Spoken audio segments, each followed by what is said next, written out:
Even though it doesn't really look like it or feel like it, in a few hours it will officially be spring. So we sent Doug Higgins out to a popular place in spring, Barkhausen Waterfowl Preserve, and see what's going on. Yeah, tapping trees. Hi, Doug.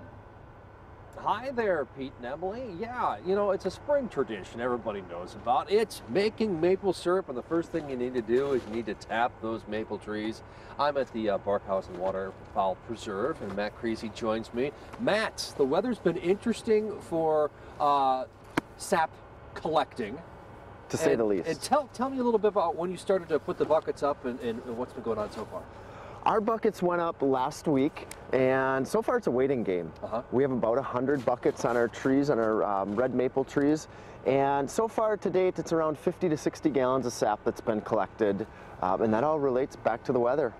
And the key weather is you need to have the temperature get above freezing. That is the key, Doug. Temperatures in the 40s, low 50s during the day, and then at night we're looking for temperatures below freezing. And really that's the part of the physics that's happening inside the tree and why that sap is dripping. And part of the reason is what you're holding right there. Yeah, we've got a little cross section of a maple tree right here. And tell me, you know, when you tap the tree, you actually drill into it. What part of the tree are you interested in?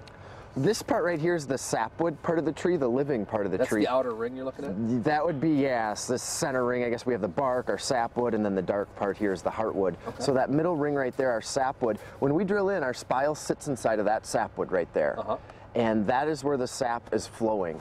During the nighttime, the tree is really creating a negative pressure. There's some carbon dioxide gases in there, and they're decreasing in size, so it's sucking the sap up the tree from the roots. From the roots in the ground, okay. Yep, it's sucking that sap into the tree, and then during the day, when it warms up, those gases are expanding. Well, when it expands, that sap has to go somewhere, and that's when we either injure the tree by drilling a hole into it and putting our spile in, or even if you break a branch off in on a tree in your yard, that sap will then flow out of that area because of that pressure. Sure enough, and the resulting product is? Oh, delicious maple syrup, which we're hoping to get some this year, soon. We had started boiling down yesterday for the first time, and out of that batch, I'm hoping that we can get around a gallon of syrup. And again, it's about 40 gallons of sap to equal 1 gallon of syrup. Wow. So this is around 10 to 15 gallons of sap right here. A lot of work to do, but you know what? We still got a long ways to go weather-wise. So as long as we see these cold nights and briefly warmer days, it looks like the sap should be flowing. So I'm ready for some pancakes already this morning. I don't know about you guys. Yeah. That sounds good. Absolutely. Thanks, Doug.